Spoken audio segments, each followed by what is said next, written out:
Yang terhormat Ibu Ketua PKD Gugus Jombang dan Ketua K3S Gugus Jombang serta Bapak Ibu yang saya sangat banggakan.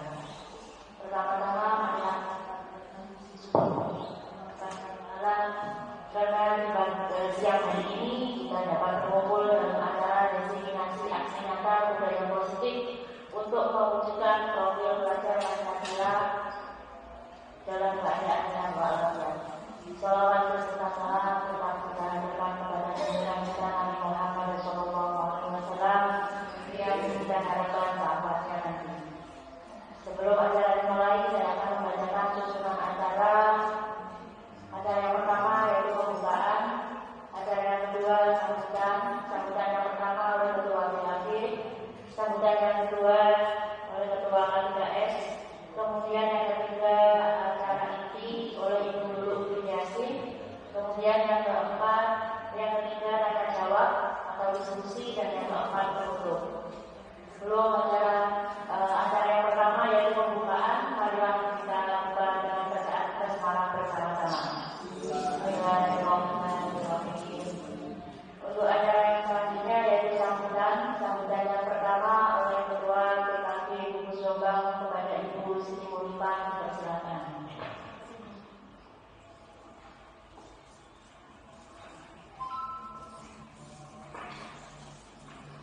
Assalamualaikum warahmatullahi wabarakatuh.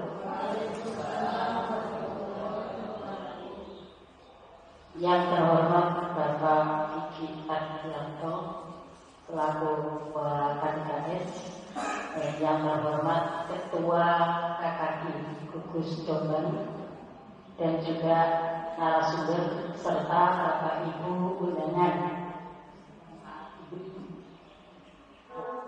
Apa sih aksi nyata itu? Ya dari BMM. Kemudian sering dengar Pak Ari, ya Bu Kusnul itu, Bu Pak Ari sekarang ada aksi nyata di Jember dan sebagainya. Nah, nyata itu yang lebih tahu ya guru penggerak. Monggo nanti Bapak Ibu, ini adalah salah program dari pemerintah di mana guru penggerak ini adalah banyak keuntungannya. Ya, kalau jenengan bukan hanya ingin jadi kepala sekolah, ya dulu ya. Jaminannya bukan hanya jadi kepala sekolah, ya, tapi langsung bisa jadi pengawas. Tanpa alhamdulillah ini Jombang untuk gugus kita ini baru pertama kali masuk salah satu guru penggerak. Karena sebelumnya di gugus ini tidak ada. Ini termasuk pelopornya gugus ini adalah guru. Tepuk tangan guru.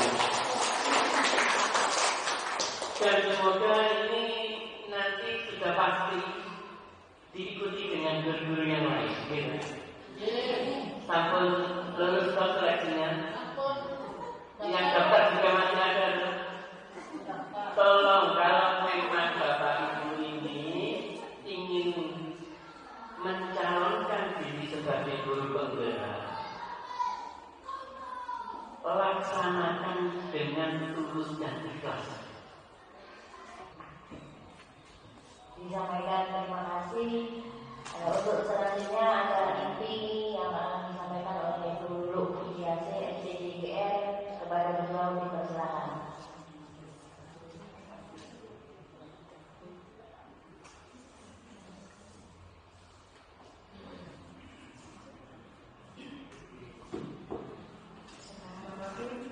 Assalamualaikum warahmatullahi wabarakatuh. Waalaikumsalam warahmatullahi wabarakatuh.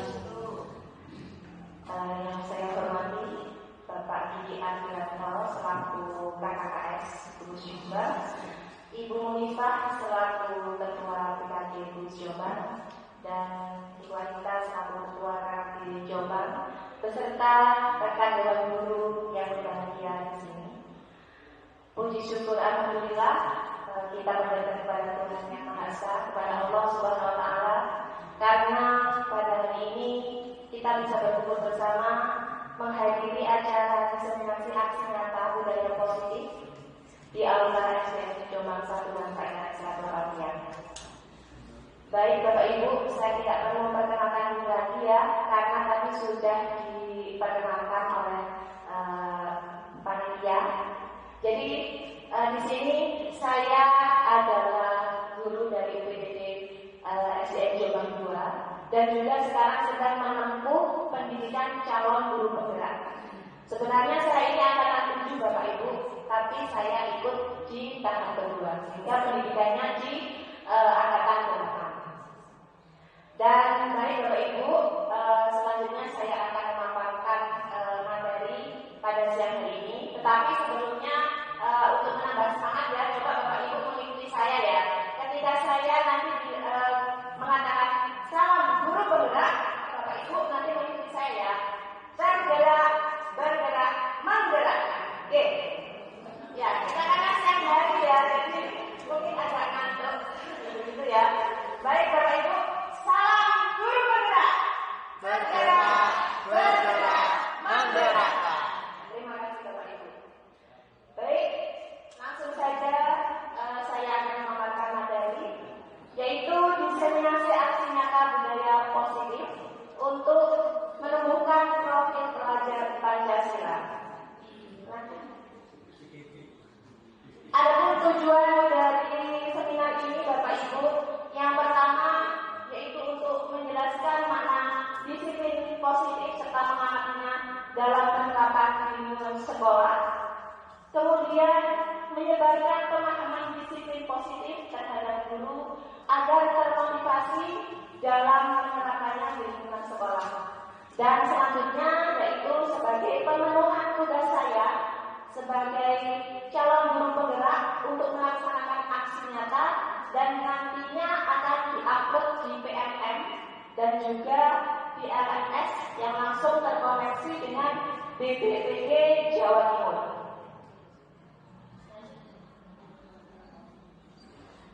Budaya positif. Bapak Ibu, kalau kita mendengar kalimat budaya positif, apa yang terbersit di pikiran kita Bapak Ibu? Budaya bergerak, boleh. Apalagi? Yang setiap hari kita lakukan. Budaya yang baik. Ada lagi Bapak Ibu? Perilaku yang sopan. Budaya yang membangun. Ya, betul sekali Bapak Ibu. Jadi yang dinamakan budaya positif ini tanpa kita sadari itu sudah kita lakukan sehari-hari Bapak Ibu. Contohnya apa? Ketika berangkat sekolah, kita menjemput anak didik kita di depan pintu, anak didik masuk ke kelas dan mereka bersalaman dengan kita. Itu adalah salah satu contoh budaya baik atau budaya positif. Tetapi kita tidak sadarkan Bapak Ibu ya, bahwa itu ternyata itu adalah salah satu contoh budaya positif. Apakah cuma itu saja? Tidak, banyak sekali Bapak Ibu budaya-budaya positif yang nantinya akan dikemas dalam materi ini. Ini ada beberapa konsep budaya positif, yaitu perubahan paradigma belajar, disiplin positif, motivasi perilaku manusia, serta kebutuhan dasar, posisi kontrol restitusi, keyakinan kelas, dan pendidikan restitusi. Ini materi yang nanti akan saya sampaikan kurang lebih 60 menit ke depan Bapak Ibu. Lanjut. Nah, pembelajaran dengan paradigma baru. Kalau kita mendengar kata paradigma itu apa Bapak Ibu sebenarnya?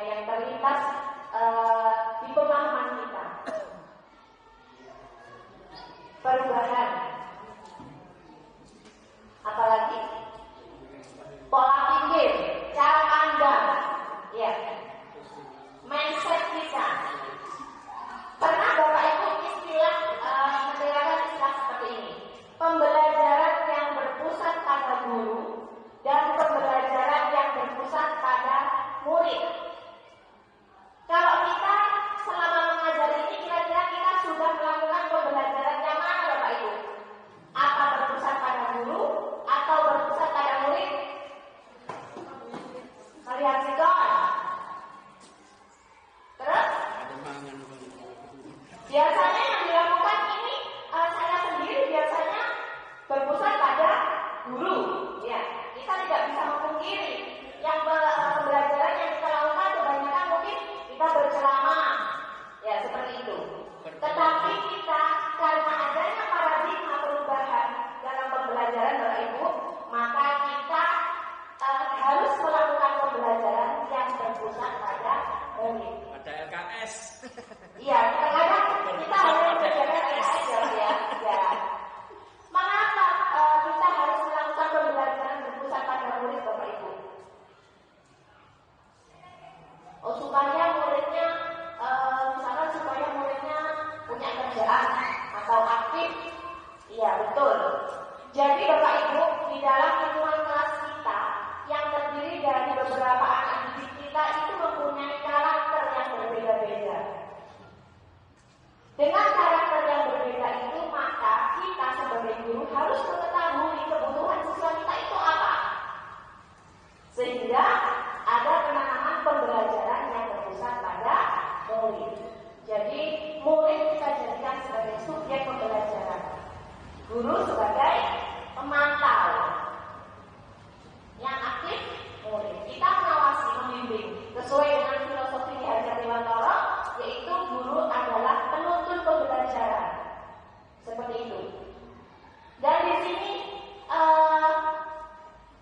pembelajaran paradigma baru, yaitu pembelajaran dengan paradigma yang merupakan pembelajaran ini dirancang berdasarkan pembelajaran yang berdiferensiasi. Adakah yang sudah tahu apa pembelajaran berdiferensiasi, Bapak Ibu? Gak paham. Mungkin kita belum paham apa pembelajaran berdiferensiasi itu. Tapi saya yakin kita sudah menerapkannya, Bapak Ibu. Seperti yang saya sampaikan tadi, pembelajaran berdiferensiasi itu pembelajaran yang berpusat pada murid. Karena siswa kita mempunyai karakter yang berbeda-beda, sehingga mereka mempunyai kebutuhan yang berbeda-beda, dan kita sebagai guru harus berusaha mengikuti apa kebutuhan siswa. Kalau misalkan pembelajaran itu berpusat pada guru, murid kan yang mengikuti kita, tapi bukan seperti itu. Jadi pembelajaran yang berdiferensiasi yaitu pembelajaran yang berpusat pada murid, karena kita mempunyai siswa yang mempunyai karakter yang beraneka ragam. Siap. Pena. Gampang ya Pak ya? Pena. Beda ternyata. Berbeda. Ya, siap. Oke, selanjutnya ini ada miskonsepsi tentang teori kontrol. Kalau di sini ada 4 poin Bapak Ibu. Yang pertama, guru mengontrol murid. Apakah kita bisa Bapak Ibu mengontrol murid? Setiap di sekolah kita melihat anak didik kita kontrol. Bisa tidak? Belum tentu Bapak Ibu ya. Misalkan seorang murid kita jahil jelas.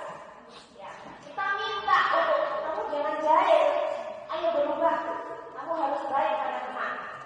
Dia pasti bilang, iya Pak Guru, iya Bu Guru. Tapi kita tidak tahu dia melakukan itu karena adanya keyakinan, kesadaran dari dalam diri, atau memang karena dia mempunyai takut, rasa takut. Inklusi. Seperti itu. Itu jadi ilusi guru mengontrol murid itu belum tentu bisa. Ini adalah miskonsepsi. Remote control. Yang kedua, ilusi bahwa kritik dan dapat membuat orang bersalah, dapat menguatkan karakter. Bapak Ibu pernah dikritik tidak sama muridnya? Pernah ya? Pernah. Bagaimana perasaan kita kalau sedang dikritik? Kaplok. Nggak boleh ya Pak ya. Itu namanya kekerasan. Jadi Bapak Ibu, di sini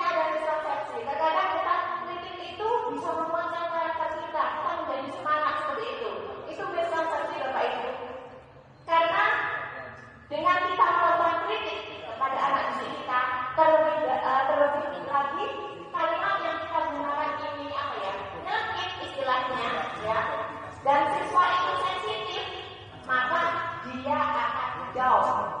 Ya, dia metalnya agak hijau. Jadi tidak salah membangun seperti itu. Kemudian yang ketiga, ilusi bahwa semua penguatan positif, efektif dan bermanfaat.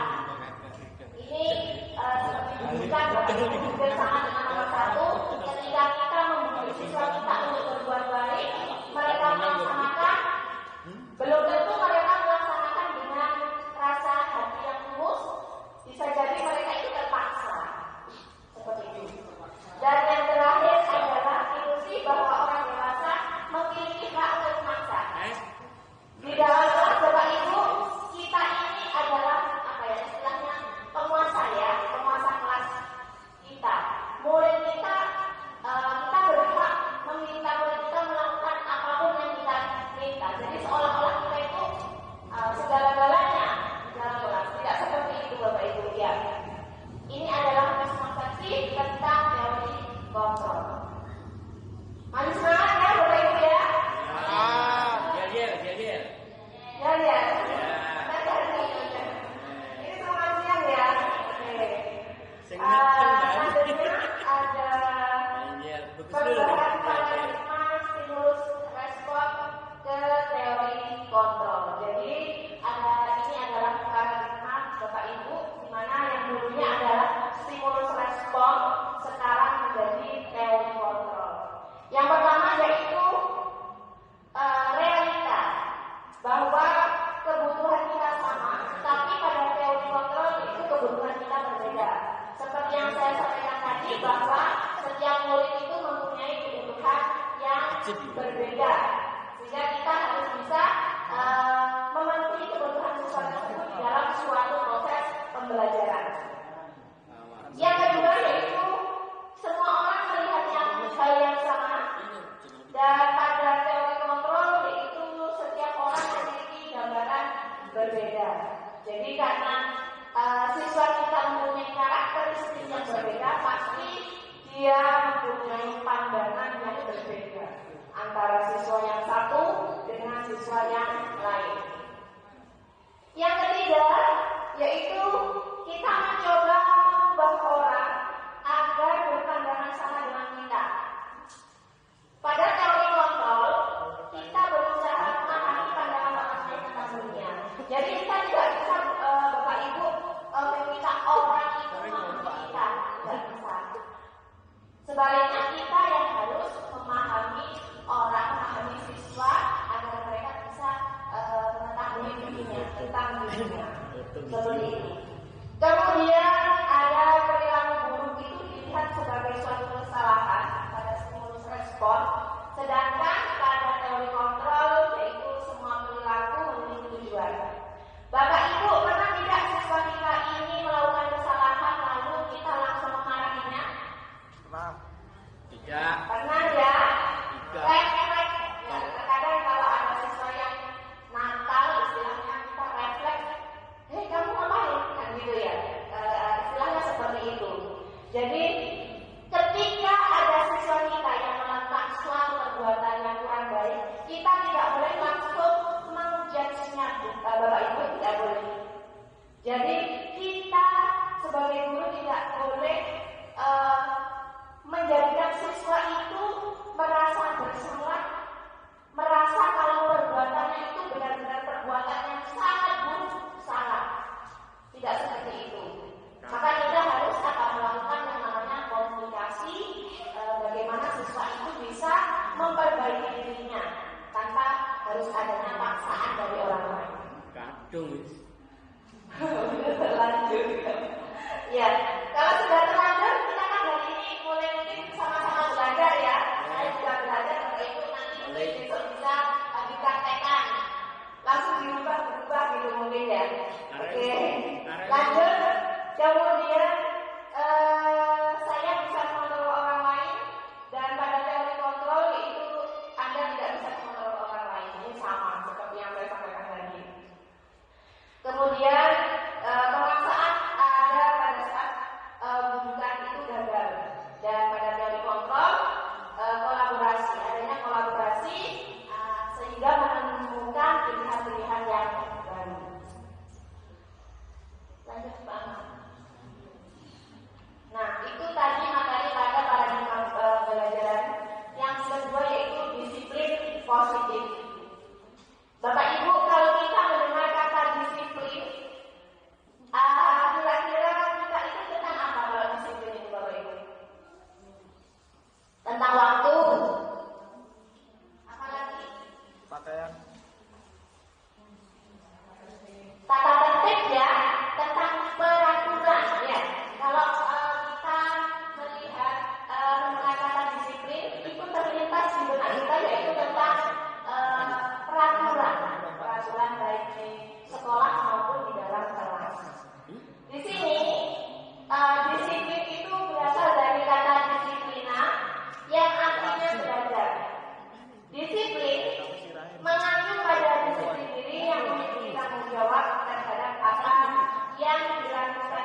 untuk melakukan tindakan yang baik. Misalkan begini, nanti anak-anak siapa yang bisa mengerjakan pekerjaan dan selesai dapat 100, nanti ibu guru kasih hadiah seperti itu ya. Kita sering dengan memberikan reward seperti itu. Ternyata ini tidak boleh Bapak Ibu, karena ternyata dengan reward anak itu kreativitasnya akan mati seperti itu. Jadi kita tidak boleh sering memberikan reward. Misalkan dikasih hadiah itu tidak boleh ternyata Bapak Ibu, karena anak-anak akan tergantung. Mereka akan berpikir, oh aku mau mengerjakan PR, besok kira aku dapat misalkan permen dari guru, dari Pak Guru. Berarti itu mereka kira-kira itu mereka dari dalam dirinya apa tidak keinginan seperti itu Bapak Ibu? Tidak, itu tidak berasal dari keyakinannya, tetapi dari ini mendapatkan permen. Nah kalau seperti itu berarti motivasi anak untuk mengerjakan PR supaya dapat 100 itu berasal dari luar atau motivasi ekstrinsik. Yang kita tanamkan yaitu anak-anak mempunyai motivasi yang berasal dari dalam, intrinsik. Jadi anak itu benar-benar menyadari bahwa dengan mengerjakan PR, maka selain saya mendapatkan ilmu, juga pasti nanti ilmu itu akan bermanfaat untuk saya. Entah itu dikasih reward, kasih hadiah atau tidak, mereka tidak akan menganggap itu semua. Jadi itu keyakinan dari dalam diri. Dan sebagai pendidik, tujuannya kita adalah menciptakan peserta didik yang memiliki disiplin diri, sehingga mereka bisa berperilaku mengacu kepada nilai-nilai kebajikan universal dan memiliki motivasi intrinsik dalam perubahan ke arah yang lebih baik. Di sini ada nilai-nilai kebajikan universal Bapak Ibu. Apakah itu nilai-nilai kebajikan Bapak Ibu? Jawaban ini kan pinter tak. Nilai-nilai kebajikan. Lain. Pak Nilai-nilai Yai. yang baik. Nilai kebajikan Pak Yai pinter jawab. Aku gak paham. Nilai yang disepakati. Jadi kita sudah melakukan nilai-nilai kebajikan atau belum Bapak Ibu kalau di sekolah? Sudah, pasti sudah. Hanya kita baru mendengar istilahnya hari ini mungkin ya. Oh iya, ternyata saya ini setiap hari itu sudah melakukan pendidikan yang berpusat pada murid, sudah melaksanakan nilai-nilai kebajikan. Karena nilai-nilai kebajikan itu adalah nilai yang disepakati bersama, terlepas dari suku, bangsa, agama, bahasa maupun latar belakang. Contohnya banyak Bapak Ibu, seperti yang dinampilkan yaitu keadilan. Sebagai guru kita kan harus adil ya Bapak Ibu kepada siswa kita, jangan kita pilih hasil. Tapi yakin apa tidak ini katanya guru kita ini. Terkadang kalau kita dibilang pilih kasih gitu ya sama siswa kita, tidak boleh ya Bapak Ibu, kita harus adil. Kemudian ada keselamatan, tanggung jawab, kejujuran, rasa syukur, berprinsip, integritas, kasih sayang, rajin, berkomitmen, percaya diri, kesabaran, dan keamanan. Ini adalah nilai-nilai kebajikan. Dan banyak sekali nilai-nilai kebajikan yang lainnya Bapak Ibu. Pokoknya baik itu berarti nilai-nilai kebajikan. Itu aja sudah. Ya, oke. Lanjut kemudian tentang kebutuhan dasar manusia Bapak Ibu. Kalau kita melihat kebutuhan dasar, berarti kebutuhan itu harus apa Bapak Ibu? Harus kita penuhi, harus kita punya, harus wajib. Harus wajib. Karena di sini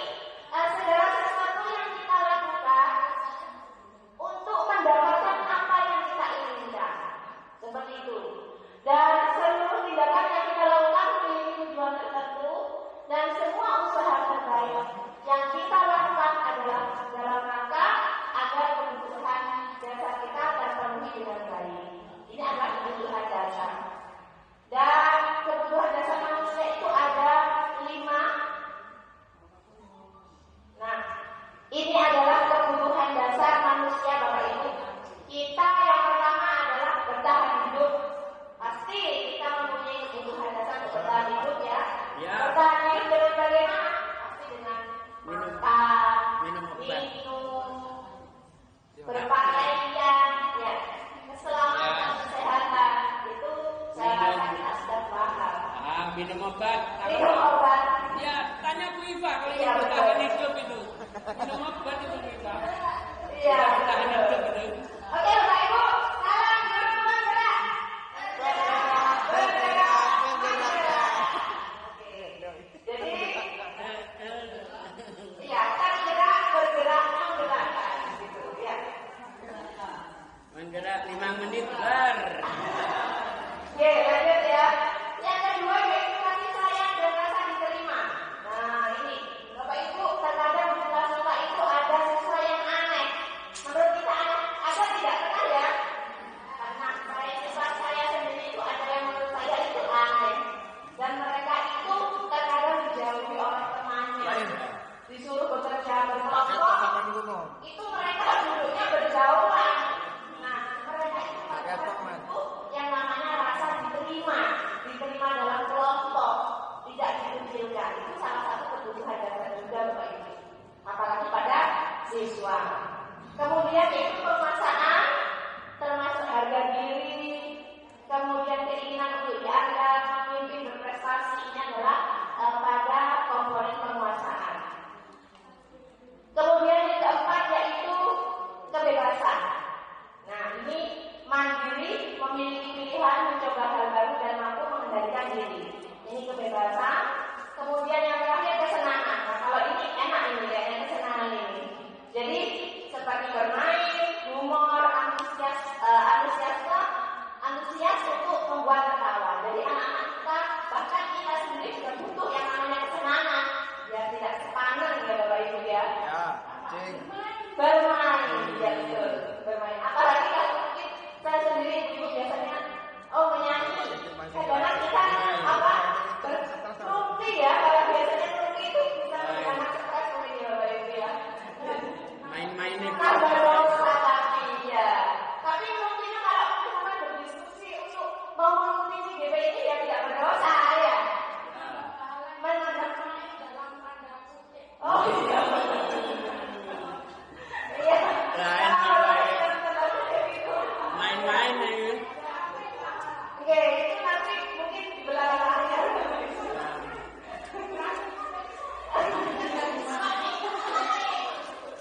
Baik, selanjutnya ya Bapak Ibu. Nah, Gak main-main. ini tadi ada motivasi perilaku manusia. Nah, tadi sudah disinggung sedikit Bapak Ibu bahwasanya kita melakukan tindakan, anak didik kita melakukan tindakan itu pasti ada motivasinya. Nah, tinggal kita lihat motivasi itu berasal dari dalam atau dari luar. Kalau yang pertama yaitu menghindari ketidaknyamanan atau hukuman. Ini biasanya anak didik melakukan perubahan itu terpaksa. Takut dihukum, ini aku takut dihukum sama Pak Guru, jadi saya besok begini gitu. Itu berarti motivasi yang berasal dari luar atau ekstrinsik. Yang kedua, mendapatkan imbalan atau penghargaan dari orang lain. Ini tadi motivasi ekstrinsik. Oh, gitu. Ya.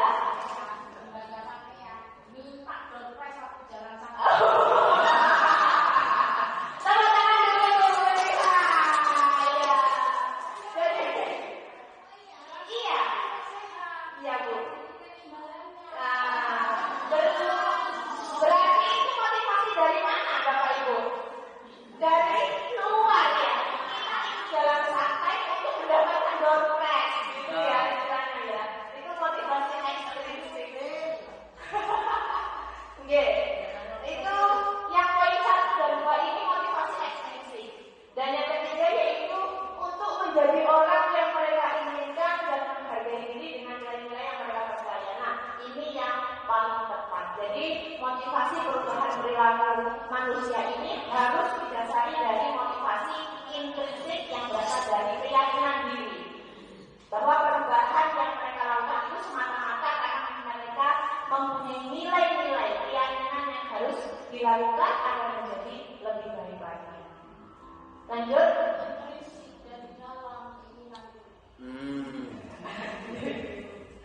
Nah ini ya tadi penjelasannya ada hukuman, konsekuensi, dan retribusi.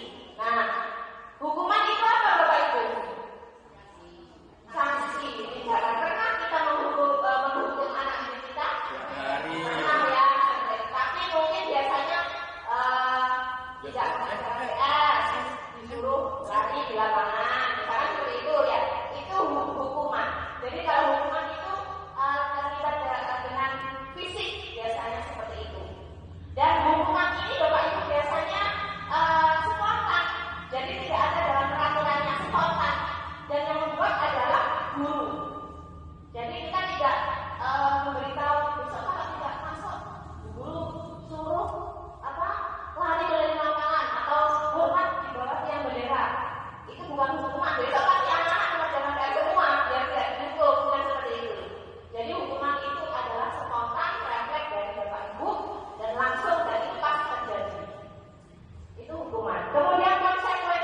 menjalin antara guru dan siswa, ataupun siswa dengan siswa, ataupun guru dengan guru. Jadi ketika dia terdapat suatu permasalahan, Bapak Ibu, kita tidak boleh langsung memutuskan bahwa kamu itu salah, kamu itu benar, tidak. Tetapi kita harus melakukan mengkaji apakah kesalahan tersebut itu dilakukan, dia punya tujuan apa, pasti punya alasannya. Maka kita harus melakukan dialog agar tercipta suatu perubahan yang lebih baik.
Kemudian posisi pemantau yaitu kita sebagai guru mengawasi perilaku murid berdasarkan aliran yang berlaku. Kita pantau di kelas anak-anak bagaimana, kita pantau. Dan yang terakhir adalah posisi manajer. Posisi manajer ini yaitu posisi di mana guru mempersilahkan murid untuk bertanggung jawab terhadap perilakunya sendiri dengan menemukan solusinya sendiri yang terbaik. Dan di antara 5 posisi ini Bapak Ibu, yang paling diharapkan bisa kita lakukan sebagai guru yaitu posisi manajer. Jadi posisi manajer ini adalah posisi yang paling baik dilakukan sebagai guru agar kita bisa memilih melakukan tindakan dengan sebijak-bijaknya kepada siswa kita. Seperti yang saya sampaikan di awal, ketika ada siswa melakukan pelanggaran ya, kita tidak serta-merta langsung menyalahkan, akan tetapi kita mengajaknya untuk diskusi seperti itu. Posisi manajer. Nanti ada contoh video yang saya tampilkan. Oh ini loh posisi manajer itu seperti ini. Lanjut. Nah ini ada contoh penerapan posisi kontrol guru, di mana di sini ada satu kasus Bapak Ibu, ada siswa yang tidak memakai atribut lengkap pada saat upacara. Ini contoh kasusnya.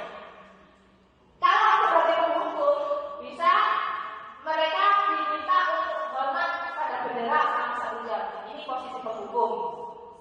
Kemudian untuk posisi pembuat rasa bersalah itu baru kalimat berapa kali guru ingatkan kamu, tetapi kamu selalu mengecewakan guru. Ini membuat rasa bersalah. Kemudian teman, nah ini teman, ayo dong ikuti aturan sekolah.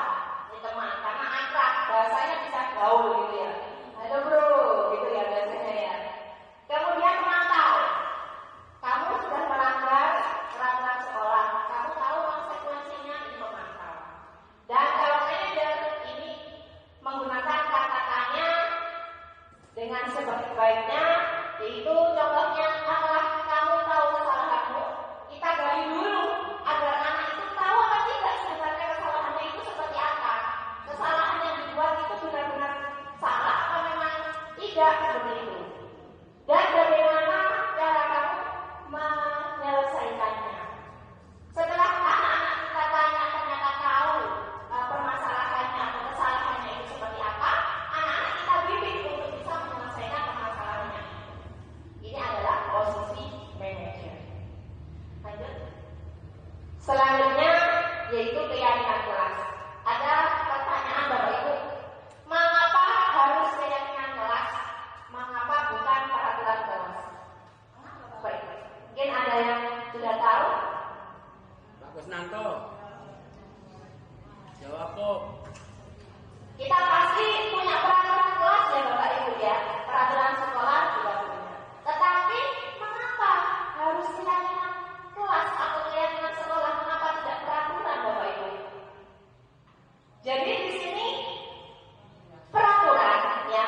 Kalau keyakinan itu memang berasal dari sebuah kesepakatan antara guru dengan siswa ataupun siswa dengan siswa ataupun guru dengan guru untuk benar-benar mencari solusi memperbaiki tentang apa yang akan dilaksanakan ke depan. Tentunya sesuai dengan nilai-nilai kebajikan yang sudah saya sebutkan tadi. Sedangkan kalau peraturan kelas itu adalah sifatnya satu arah Bapak Ibu. Yang membuat biasanya kalau peraturan kelas itu adalah gurunya dan sifatnya memaksa. Tidak boleh makan di dalam kelas. Gitu ya Bapak Ibu ya. Nah itu adalah peraturan kelas. Misalkan peraturan sekolah sama, tidak boleh terlambat masuk sekolah misalkan seperti itu. Itu adalah peraturan. Tetapi yang kita tanamkan di sini, bagaimana peraturan kelas itu harus kita jadikan sebagai keyakinan kelas. Caranya gampang Bapak Ibu. Nanti ada videonya. Oh ada caranya. Jadi kalau kita membuat suatu peraturan, biasanya diawali dengan kalimat negatif ya Bapak Ibu. Tidak boleh atau jangan membuang sampah sendirian. Tapi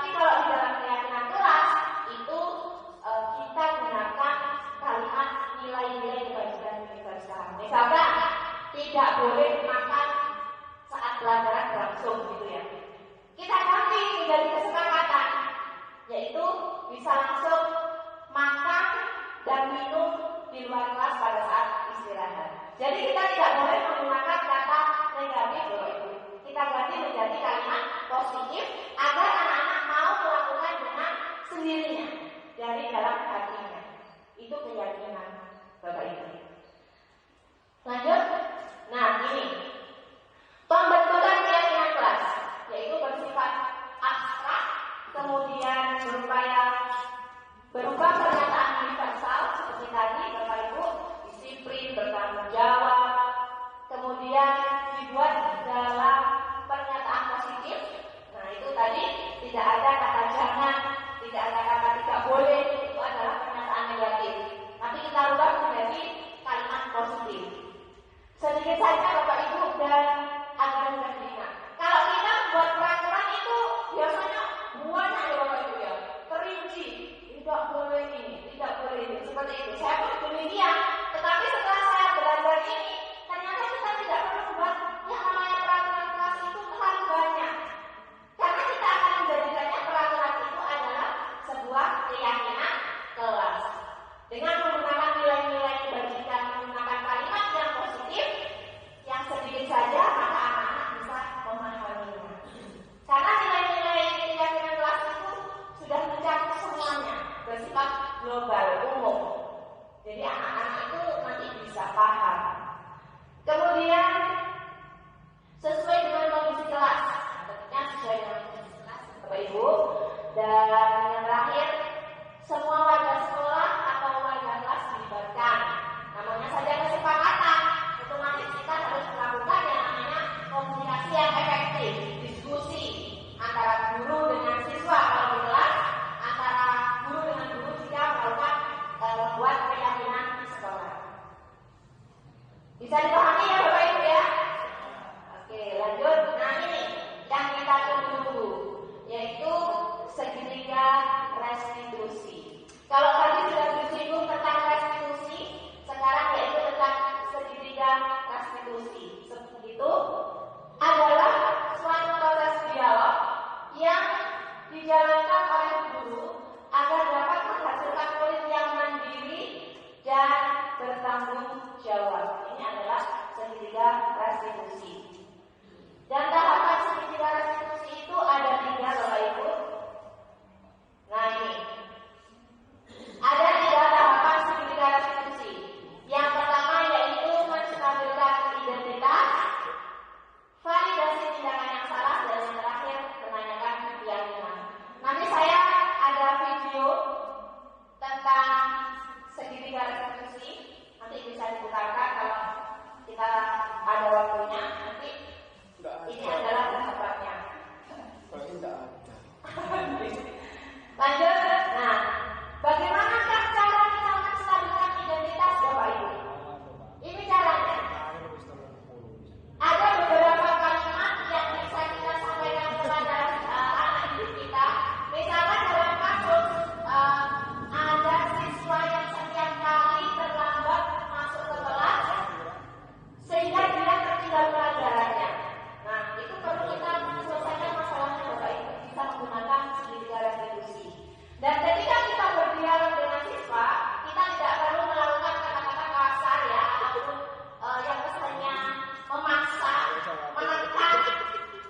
Kenapa kamu kok bisa begini? Tidak seperti itu. Ini seperti ini. Berbuat salah itu wajar. Nah, kita stabilkan identitasnya dulu supaya anak-anak itu memang tahu kesalahannya. Iya, berbuat salah itu wajar. Guru juga pernah melakukan salah. Kita support dulu. Seperti itu. Kalau kita sudah melakukan penstabilan identitas, maka anak akan menyadari tentang kesalahan yang sudah dilakukan. Itu Bapak Ibu. Selanjutnya, yaitu kita memvalidasi tindakan yang salah. Nah ini. Setelah anak kita stabilkan identitasnya, kita validasi tindakan yang salah Bapak Ibu. Di situ ada, kamu pas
bertanggung jawab terhadap sekolah.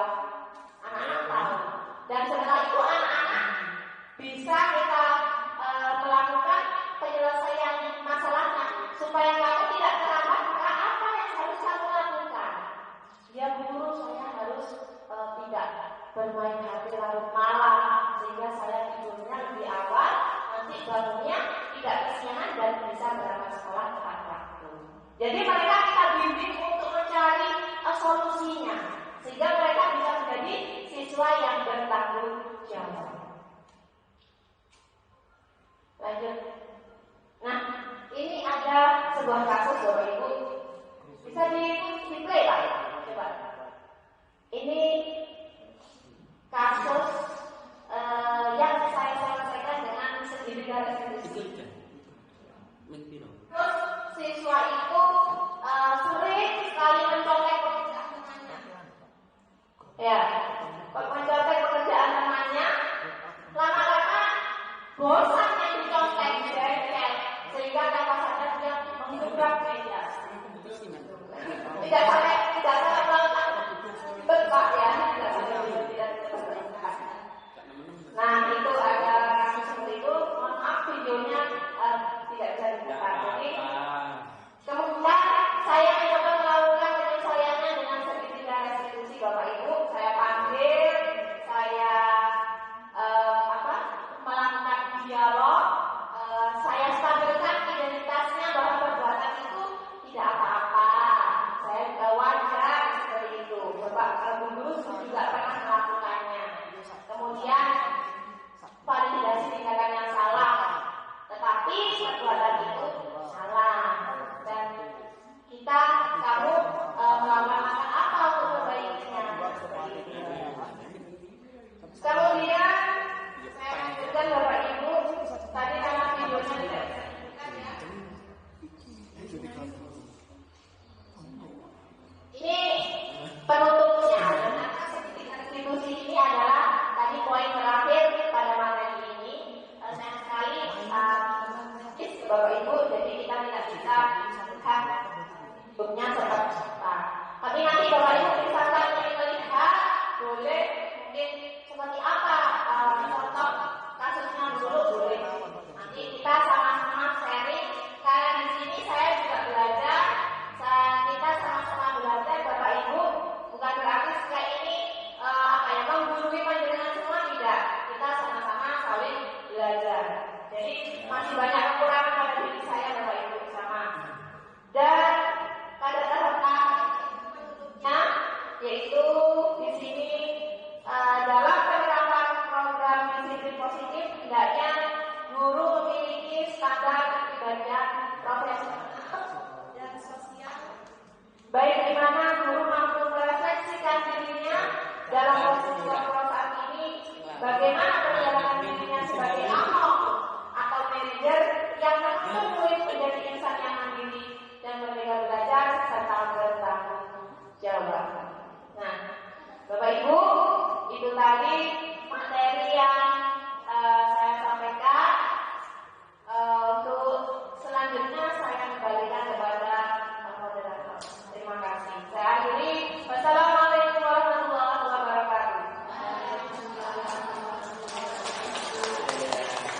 Enak siapkan ben sekolah gerak tuh. Enak banget.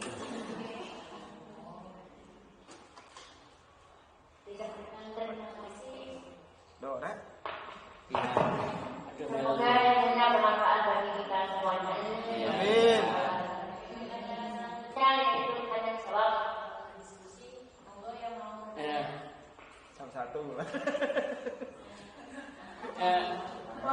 Ini, jika ada anak yang melakukan tentangan ini saja, yang tadi bicara tentang hukuman kenakalan siswa kita. Bagaimana jika ada siswa yang melakukan kenakalannya ini berlebihan, tidak sekali dua kali itu kita tidak memberi hukuman, tetapi memberi himbauan atau masukan yang sekiranya membuat anak ini jerah, tetapi tidak memberikan hukuman.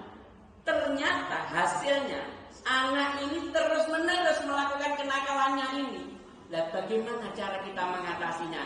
Karena kita sering di dalam kelas itu, walaupun saya sudah lama tidak mengajar, dulu pernah anak jenenge nakale itu lebih minta ampun sampai lepas kendali sebagai guru kita ini sampai nyiwir. Padahal itu ada larangan. Lah nek gak dicewir, arek iki terus-menerus melakukan kenakalan kepada temannya. Maksudnya nakal melakukan kekerasan kepada temannya. Lah ini solusinya bagaimana? Seandainya tidak dijawab pun tidak apa-apa. Terima kasih. Saya jawabnya apa, Pak? Kira-kira. Nah, dilanjutkan pertanyaan berikutnya. Hanya masukkan. Pertanyaan masukkan itu. Oke. Tapi saya ingin jawab sedikit saja, Pak. Iya, Boleh ya? boleh. Boleh ya, Bapak Ibu ya.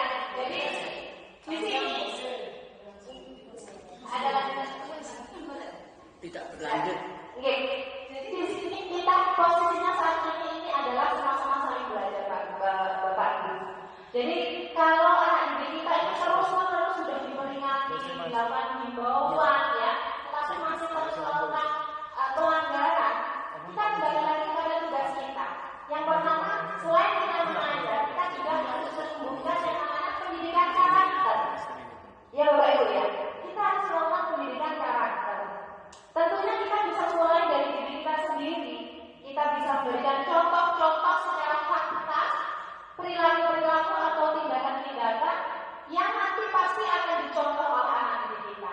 Makanya ketika kita mengajar, kita tadi harus mengetahui dulu karakteristik siswa kita itu seperti apa. Nanti kalau kita sudah tahu tujuan siswa, maka mereka akan dengan sendirinya terbentuk karakter pada diri siswa tersebut untuk setidaknya meminimalisir kenakalan yang mereka lakukan. Dan seperti yang saya jelaskan tadi, jika ada kasus seperti itu, kita tidak serta-merta harus boleh menghimbau, memang menghimbau.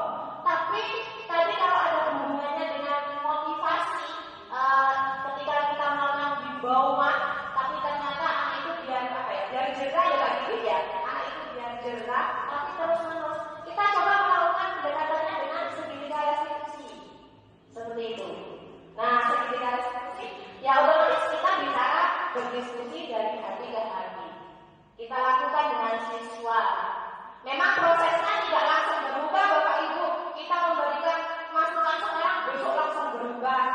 Tidak seperti itu. Tetapi setidaknya dengan kita melakukan pendekatan secara personal seperti itu, maka akan bersih di dalam diri siswa bahwa siswa itu akan setidaknya mengenal di dalam pikiran mereka bahwa perbuatan yang mereka lakukan itu kurang baik. Dan tentunya butuh proses, tidak instan. Seperti itu. Caranya jawaban saya seperti itu Bapak Ibu ya. Jadi seandainya di dalam lembaga atau sekolah kita ada kasus, mungkin kita bisa mencoba. Tidak harus selalu menghukum ya Bapak Ibu. Tapi namanya manusia kadang-kadang kita lupa ya Bapak Ibu ya. Tapi tidak apa-apa, kita sama-sama belajar. Terima kasih Pak Giri. Selanjutnya boleh. Boleh saja bisa.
siswa tanpa adanya kita diskusi terlebih dahulu.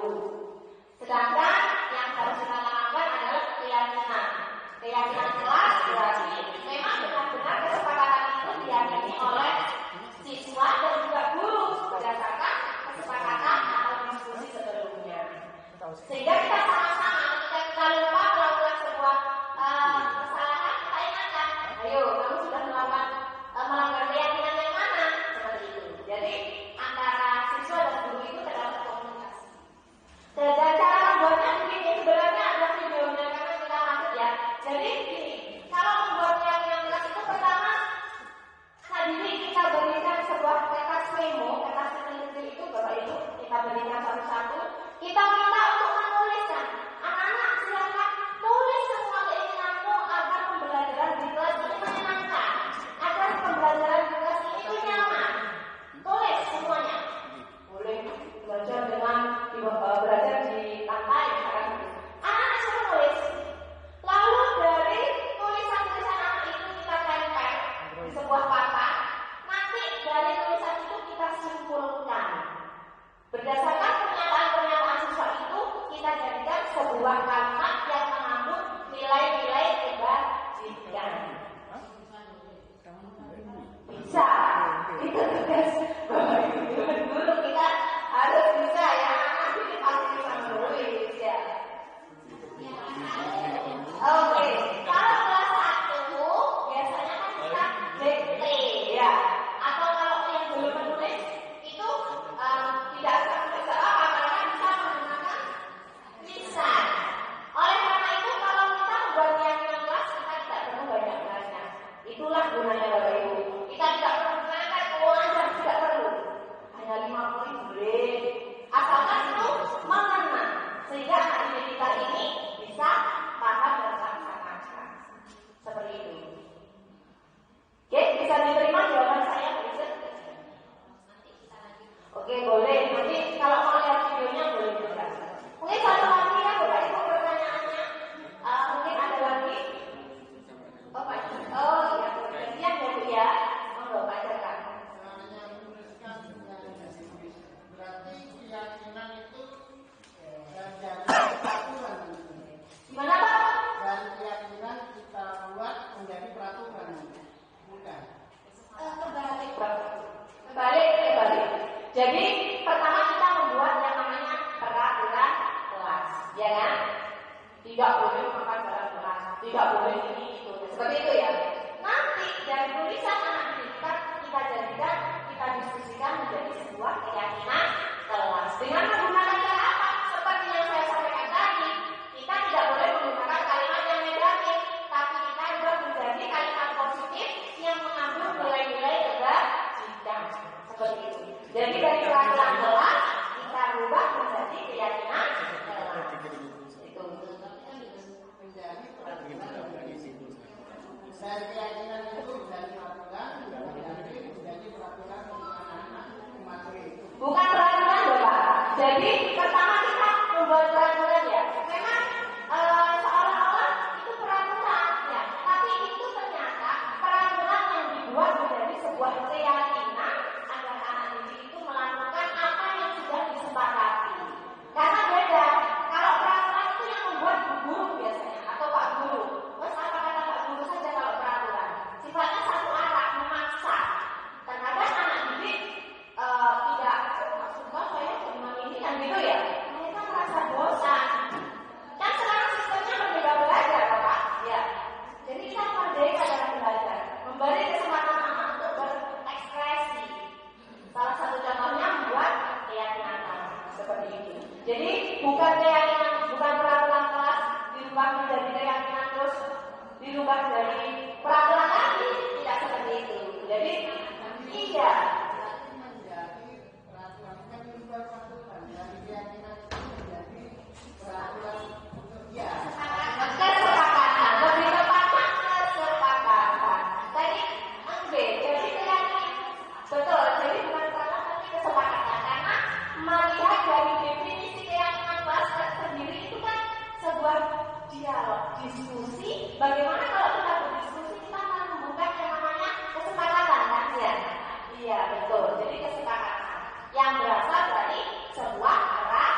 dalam dirinya tumbuh keyakinan yang berasal dari dalam dirinya untuk melaksanakan kesepakatan yang telah dibuat itu dengan nyaman tanpa paksaan. Seperti itu. Sudah bagus loh Pak. Sudah, nanti bisa dilanjutkan ya. Diteruskan di lembaganya. Bisa diterima Pak? Oke, terima kasih. Mungkin yang terakhir dulu ya. Yang terakhir dulu.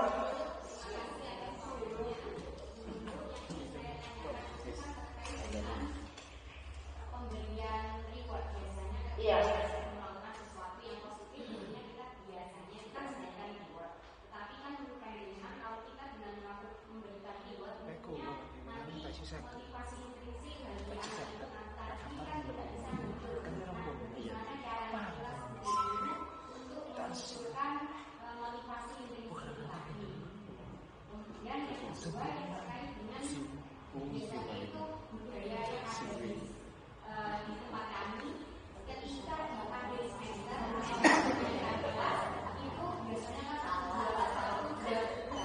Nah, kan kalau menurut saya kalau ada reward juara satu bekerja berarti kita tidak memberikan pendidikan atau setiap anak itu kan biasanya kita tidak bisa langsung ini juara satu padahal kan juara satu di bidang matematika belum tentu dia juara satu di bidang bahasa Indonesia kan seperti itu.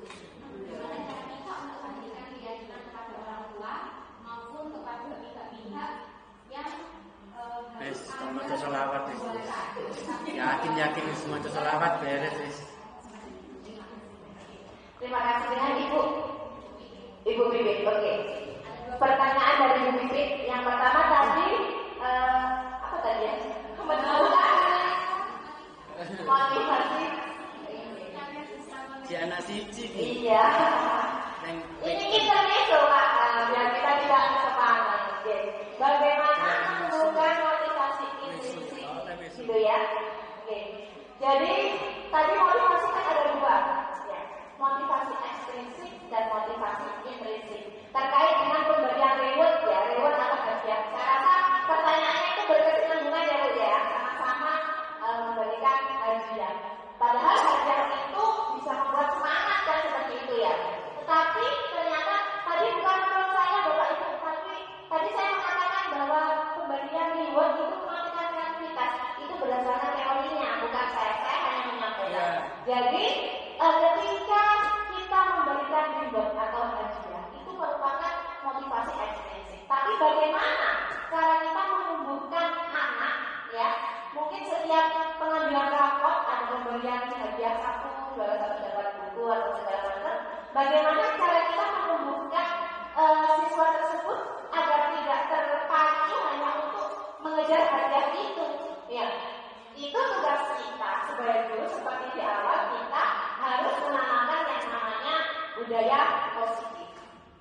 Kita menanamkan pendidikan yang berkarakter. Tentunya sesuai dengan profil belajar Pancasila.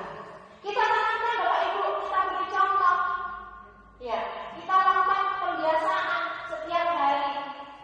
Karena kita anak didik kita belajar itu kan yang dicari bukan hasilnya sebenarnya, tapi bagaimana mereka berproses. Ya, mereka berproses. Kalau mereka di dalam hati mereka sudah tumbuh, oh iya, guruku ini setiap hari meminta baik secara perilaku atau perkataan mengajarkan saya untuk setiap hari belajar, atau untuk setiap hari kita melaksanakan tugas yang diberikan. Otomatis mereka akan meniru, Bapak Ibu, akan mencontoh, dan dari situlah tugas kita. Memang kalau keyakinan dari intrinsik itu tidak tampak ya Bapak Ibu, tapi bagaimana kita mendorongnya supaya anak-anak itu sadar, menyadari hasil yang mereka peroleh itu tidak boleh hanya semata-mata mengejar hadiah. Itu tugas kita, PR kita. Oleh karena itu kita hari ini mulai harus belajar Bapak Ibu membuat menyingkirkan, mengesampingkan yang mungkin kemarin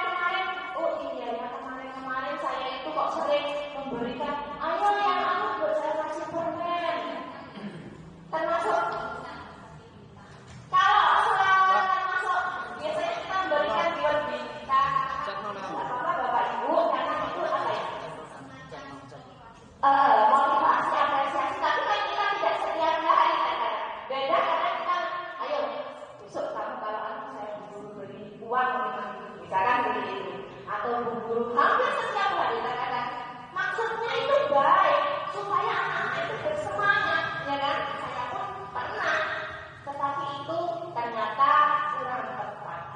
Kalau pembuatan bintang atau speaker ya Bu ya, atau emotion itu tak masalah karena terkadang di dalam pembelajaran kita itu akhirnya kan merefleksi. Nah, bagaimana anak-anak perasaanmu hari ini belajar ini? Tapi sederhana yang kamu kita, yang kamu, oh ini speakernya senyum, nah boleh. Itu memang ada dalam itu. Karena kita tahu karakternya ya, kebutuhan mereka berarti belajar kita itu sudah bisa diterima seperti itu. Dan nomor 2, misalkan tadi sebenarnya sudah sempat ada juga ya Bu Bibit. Jadi di akhir semester mungkin ada apa ya, pemberian hadiah. Itu sebenarnya seperti tadi yang saya sampaikan, kita harus memberikan pemahaman kepada anak didik kita bahwasanya kita ini belajar bukan untuk mengejar hadiah. Ya, anak-anak belajar berarti mengejar hadiah. Wah, aku nih untuk 100 Pak hadiah atau dulu seperti itu. Jadi budaya-budaya yang pemberian hadiah itu sebaiknya dihindari perlahan saja apa-apa, karena kita bahasanya belajar. Dan kita itu sekarang tidak boleh Bapak Ibu ranking 1, ranking 2 tidak boleh. Oke, sebetulnya boleh dulu. Jika kita di rapor itu tidak ada ya ranking 1, itu membuat apa ya, anak yang rankingnya di bawah itu merasakan tidak bisa, itu tidak boleh. Terkadang mereka kata, kamu nilainya berapa, kamu ranking berapa, gitu ya. Oh saya, iya biasanya, tapi yang namanya pamflet. Kalau ada pamflet yang tadi ya kita jawab aja. Sekarang tidak ada ranking karena yang kita ambil itu bukan hasilnya. Kalau hasilnya nanti kita ranking dari 1 sampai terakhir, kasihan yang mendapatkan nilai terakhir seolah-olah ya itu paling tidak mampu. Padahal kita tahu dia dalam kesehariannya bagus, tetapi waktu misalnya waktu semesteran dia sakit, misalkan tidak bisa mengerjakan soal dengan maksimal, sehingga dia mendapatkan nilai jelek. Padahal kualitasnya bagus. Dan kita tidak boleh langsung menghargai. Jadi tidak boleh ada ranking seperti itu. Bisa diterima jawabannya? Bisa. Terima kasih. Ya, Bapak Ibu. Oke, terima kasih.